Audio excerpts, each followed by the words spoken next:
നമസ്തേ. വെട്രിവേൽ മുരുകനക്ക് ഹരോഹര. മുരുക ഭഗവാന്റെ അവതാര ദിവസമാണ് കേട്ടോ ജൂൺ 9. അന്നത്തെ ദിവസം എല്ലാവരും എല്ലാ തിരക്കും മാറ്റി വെച്ചിട്ട് ഭഗവാന് അത്രയും നന്നായിട്ട് പ്രാർത്ഥിക്കുക കേട്ടോ. ഭഗവാന് കരുണ തോന്നിക്കുന്ന മുഖം കാണണമെങ്കിൽ നമ്മൾ മുരുക ഭഗവാന്റെ മുഖം നോക്കിയാൽ മതി എന്നാ പറയണത്. അത്രയും എന്താ പറയാ, മനസ്സലിവുള്ള ഒരു ദൈവമാണ് മുരുക ഭഗവാൻ.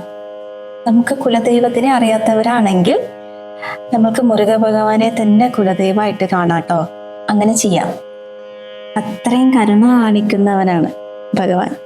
മുരുകസ്വാമിയുടെ അവതാര ദിവസം, അതായത് നമ്മളിപ്പോൾ നമ്മുടെ കുടുംബത്തിൽ ഒരാളുടെ പിറന്നാളൊക്കെ ആണെങ്കിൽ എത്ര നന്നായിട്ട് ആഘോഷിക്കില്ലേ, ഹാപ്പി ആയിട്ട് ആഘോഷിക്കില്ലേ. അപ്പൊ അതേപോലെ നമ്മുടെ വീട്ടിലുള്ള ഒരാളാണ് എന്ന് ചിന്തിച്ചിട്ട് വേണം കേട്ടോ അന്നത്തെ ദിവസം ഭഗവാനെ പ്രാർത്ഥിക്കാനും. പറ്റുകയാണെങ്കിൽ സദ്യ ഉണ്ടാക്കിക്കോളൂ, ഭഗവാനെ ആദ്യം നീതിച്ചോളൂ. ഇനിയിപ്പോൾ ഒന്നുമില്ലെങ്കിൽ ശുദ്ധമായിട്ടൊരു ഗ്ലാസ് വെള്ളം വെച്ചാലും ഭഗവാൻ അത് ഉൾക്കൊള്ളൂ കേട്ടോ. എന്താണ് അത്രയും മനസ്സലിവുള്ള ഒരു ഭഗവാനാണ്, അറിയാലോ മുരുക ഭഗവാനെ പറ്റിയിട്ട്. പക്ഷെ വളരെ സന്തോഷമായിട്ട് ചെയ്യുക. പൂജ ചെയ്യുമ്പോൾ അഭിഷേകം ചെയ്യാൻ പറ്റുന്നവരൊക്കെ അഭിഷേകം ചെയ്യുക. അല്ലാത്തവര്, ഫോട്ടോ ഉള്ളവര് അന്നത്തെ ദിവസം തുടച്ച് വൃത്തിയാക്കി ചന്ദനവും കുങ്കുമം എല്ലാം ഇട്ട് ഫോട്ടോയിൽ പൂവെല്ലാം വെച്ച് കൊടുത്ത് നന്നായിട്ട് ദൈവധൂപ ആരാധനയൊക്കെ കാണിച്ച് നന്നായിട്ട് മനസ്സ് തുറന്ന് സന്തോഷിച്ച് പ്രാർത്ഥിച്ചു കേട്ടോ. പൈങ്കുനി വിശാഖം ഭഗവാന്റെ അന്നത്തെ ദിവസം. നാളെ ഭഗവാന്റെ വിശാഖമാണ്.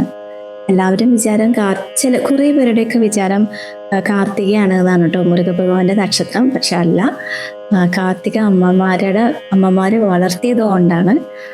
പക്ഷെ ഭഗവാന്റെ നാളെ വന്നിട്ട് വിശാഖമാണ് കേട്ടോ.